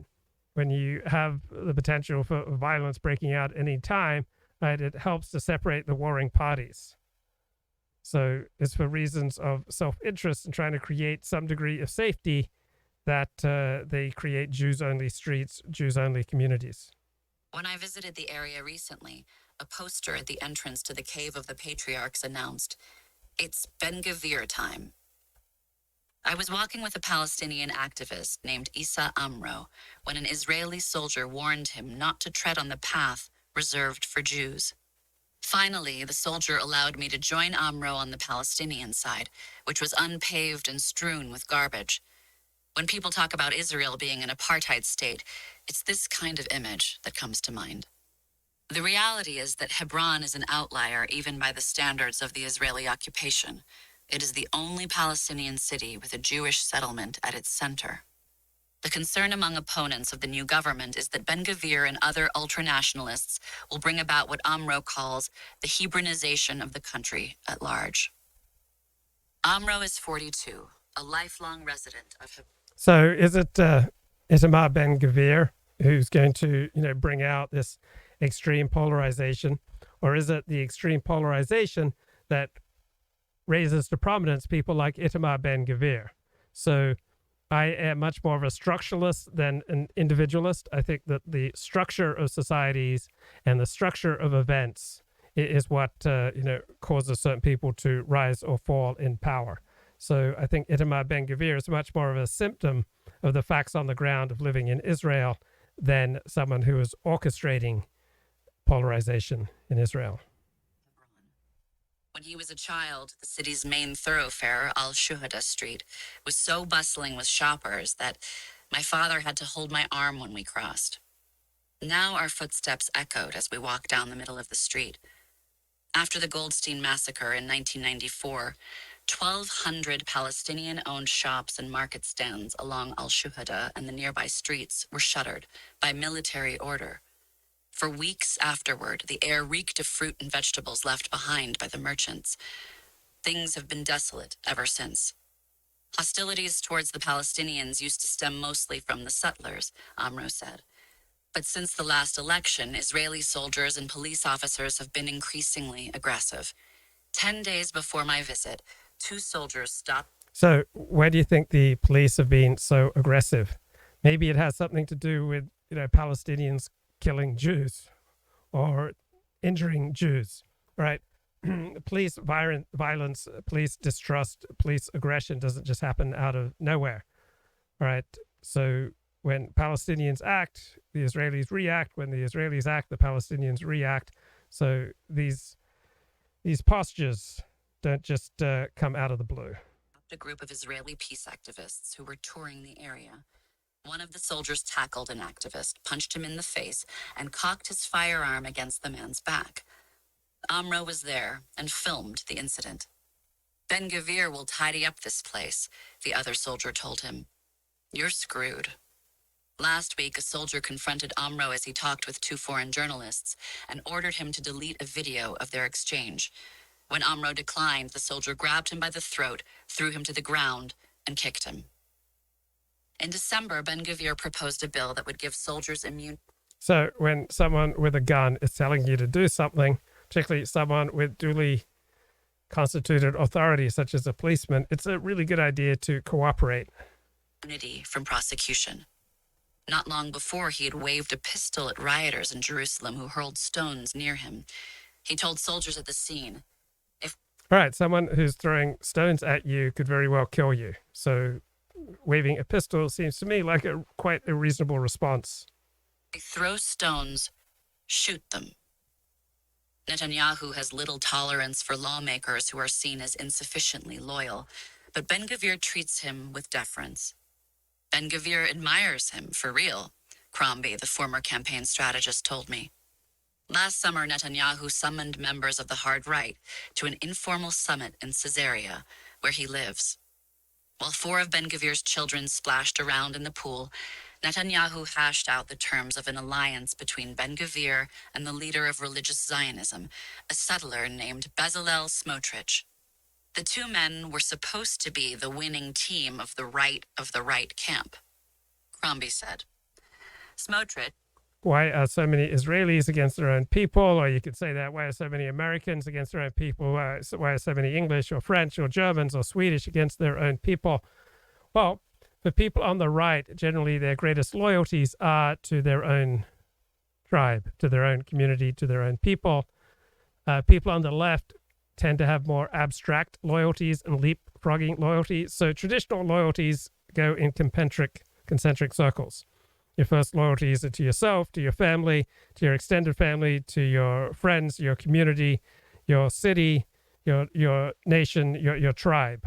But people on the left have leapfrogging loyalties. So they may feel loyal to their family, and then their next greatest loyalty is to people in Africa or people in the Middle East. So they have all these leapfrogging loyalties. So is your greatest loyalty to abstract principles, which I notice with many intellectuals who are dominantly on the left, or are your greatest loyalties to concrete people, right? People on the right tend to have loyalties primarily directed towards, concrete people, a concrete nation. People on the left, particularly intellectuals, tend to have loyalties primarily directed towards abstract principles. Who calls for the annexation of the West Bank and who once said that maternity wards. So why are so many Israelis against their own people? Because they see, certain values as higher than the well-being of their own people. So if they're on the left, right, they will likely react quite negatively to the whole idea of having a ethnic state, right? People on the left don't believe in ethnic states, and so that's going to rub them the wrong way. Sounds like a big number, and it is, but it's really a cut to defense when you factor in high inflation. Many want to see U.S. forces grow to handle what officials say is a growing Chinese military, akin to what we saw in 1930s Germany. The budget is also going to increase taxes on those making over $400,000, and there's going to be a 25% minimum tax on billionaires. House Speaker Kevin McCarthy appeared earlier on Fox's Sunday Morning Futures. This budget talks more about equality and climate change than it does dealing with China, dealing with fentanyl, dealing with putting our workforce back in the workplace. That is a... Okay, so Israelis who are left-wing, right, naturally, you would expect them, if they're consistent with their own principles, to be opposed to the Jewish state of Israel because they don't believe in ethnic states. Now, it's not so much that they are self-hating Jews, but that they have loyalties that are more important to them than their loyalties to Jews and to the Jewish state. The chat says the people of Israel are just as much victims to this global liberalism and demand for open borders as everyone else. Well, yeah, particularly the Ashkenazi, generally left-wing leaning elite. Okay, back to this New Yorker article. Israel should be segregated, attracted kippah-wearing Ashkenazi businessmen in the suburbs and the settlements. Ben-Gvir appealed to observant voters in Israel's development towns and mixed cities. But the alliance was only a tactical one, and soon after the election, the two parties split. The problem, reportedly, was ego. Smotrich demanded to be the alliance's official leader. Ben-Gvir felt condescended to. Crombie, who is friendly with both men, said that Smotrich had spent years positioning himself as the new elite of an educated, unapologetic religious nationalist camp, and didn't know what hit him when Ben-Gvir's popularity began to rise. Smotrich represented the subtler contingency. Yeah, concentric loyalties, which people on the right tend to have, versus leapfrogging loyalties. I think it was Steve Saylor that I read this description from. So leapfrogging loyalties mean that your loyalties leapfrog, past your family, past your community, past your people, past your nation, to, persecuted LGBTQ personalities in on the Gaza Strip or in, Uganda, right, or in Zaire, or the Uyghurs in China. While for people on the right, their loyalties tend to be concentric, starting with themselves and then extending out to family, extended family, friends, community, and nation. A highly organized electoral bloc. He felt, Crombie said, that Ben-Gvir dragged him to the fringes of society. Imagine a union of the Tea Party and the Proud... Okay, Ben-Gvir didn't drag anyone to the fringes of society. People who are already marginalized will then become much more open to marginalized movements, right? It's not... these dangerous right-wing demagogues who are driving people to the fringes of society. People who are already on the fringes of society are going to be much more susceptible to signing on for some dissident cause. Back to the New Yorker. Crombie, who is friendly with both men, said that Smotrich had spent years positioning himself as the new elite of an educated, unapologetic religious nationalist camp, and didn't know what hit him when Ben-Gvir's popularity began to rise. Smotrich represented the subtler contingency, a highly organized electoral bloc. He felt Israel has mandatory conscription. You'd imagine a society like that to have people who are more patriotic. Where does Tel Aviv get all this liberalism from? Well, Tel Aviv's elites are Ashkenazi and left-wing and university educated. So Ashkenazi Jews are European Jews, and they tend to get a lot of university education, and they tend to have pretty similar perspectives on life as, say, Anglicans, who have similar levels of IQ and education. So once you account for IQ, or once you account for levels of university education, Jewish liberal and left-wing attitudes pretty much match the same perspectives among, say, non-Jewish whites who have similar levels of IQ and education. Crombie said, that Ben-Gvir dragged him to the fringes of society. Imagine a union of the Tea Party and the Proud Boys. According to data from the Israel Democracy Institute, collected shortly after the election, 78% of the alliance's voters said that they preferred Ben-Gvir to Smotrich. Netanyahu might have felt the same. Yossi Verter, a columnist for Haaretz, wrote in November that Netanyahu had less to worry about with Ben-Gvir, the pyromaniac, than with Smotrich, the megalomaniac. A U.S. official said that the Biden administration was not engaging with Ben-Gvir, hoping that Netanyahu could manage him. On a popular sketch comedy show, Ben-Gvir is presented as an amiable klutz. You have two options with extremists like him. Omri Marcus, a former writer for the show, told me. So do the conservatives in Israel tend to be Sephardic, Mizrahi, and Russian? Yes. Him as a teddy bear or as a super scary fanatic. The decision was clear. Ben-Gvir was the teddy bear, Smotrich the fanatic. Kariv, who tracked both men's activities during the early 2000s, broadly agreed with that depiction. He posited an index of threats, borrowed from one maintained by the Shin Bet department that handles non-Arab terrorism, in which such So Jews in the United States tend to be about 95% Ashkenazi. So Jews in Israel tend to have the same sort of views as Jews in the United States when you account for whether they're Ashkenazi, Sephardic, or Mizrahi. So you have a few Mizrahi and Sephardic Jews, Russian Jews in the United States, right? And they tend to be more centrist or even conservative and right-wing in politics. Ashkenazi Jews in the United States and in Israel tend to be left-wing. It's just that Ashkenazi Jews account for about 95% of Jews in the United States, and they account for approximately 40%, 50% or so of Jews in Israel. So that's why Israeli Jews have a more right-wing tilt, right, than American Jews, because Israeli Jews have a much higher proportion of Sephardic and Mizrahi and Russian Jews. as damaging holy sites and mounting terror attacks on Palestinians are at the top of a scale from 1 to 10. By that measure, he said, Ben-Gvir was a 3, Smotrich a 7. In 2005, following years of deadly attacks by Palestinian militants in Gaza, the government of Ariel Sharon, an otherwise hawkish prime minister, unilaterally pulled out of the Gaza Strip. For Jewish settlers who believe in Israel's divine right to rule from the Jordan River to the Mediterranean Sea, the move was a calamity. Yet most responded to the evacuation of settlements with little violence. The big debate then among the rabbis was whether to be removed like a sack of potatoes or like a bag of fish, kicking and squirming, Kariv said. Still, according to security officials, a small cell of hardcore settlers plotted acts of sedition. Smotrich allegedly belonged to that cell. That August, Kariv led an operation in which special forces arrested Smotrich along with 4 other suspects in a house near Petah Tikva. They had jerrycans full of gasoline and burned oil from nearby garages. So, yeah, if you're plotting to violently oppose the policies and actions and laws of your government, right, that's usually not going to work out well for you. Told me.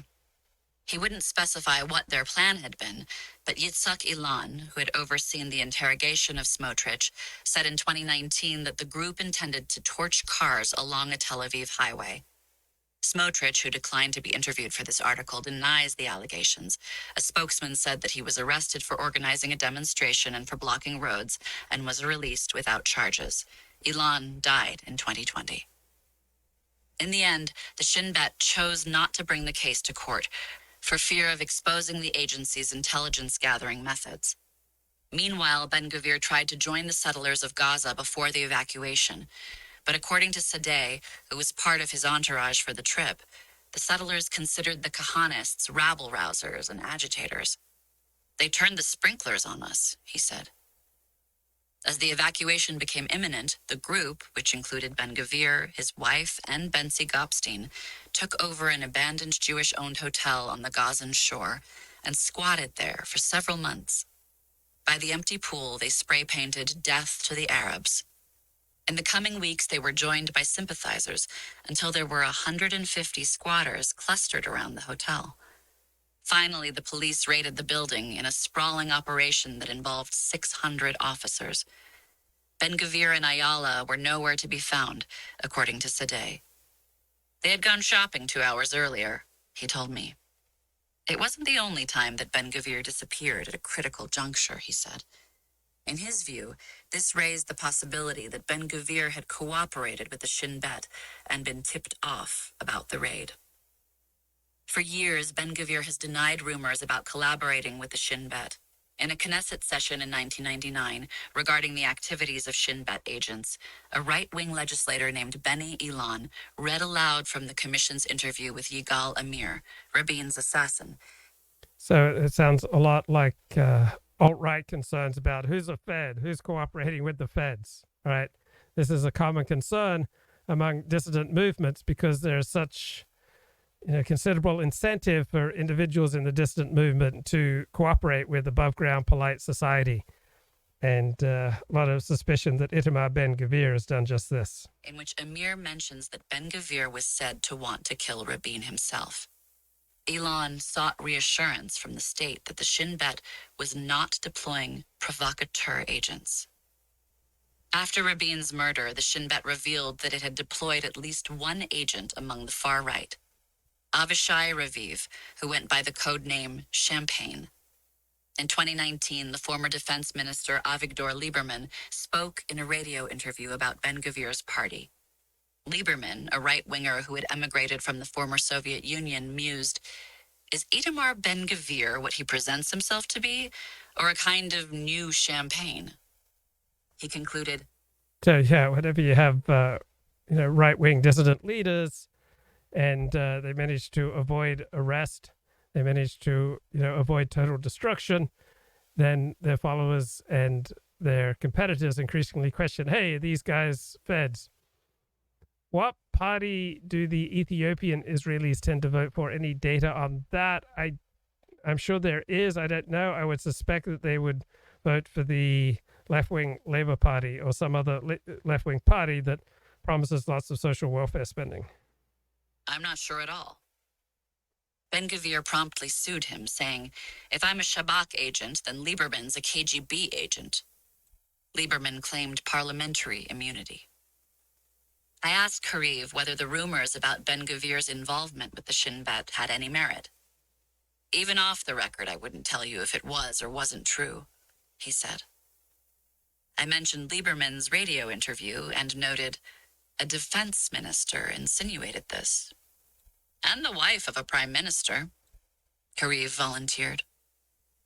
In 2020, while Naftali Bennett was serving as defense minister, his wife, Gilat, wrote on Facebook that her home had been broken into and claimed that Jewish power activists were responsible.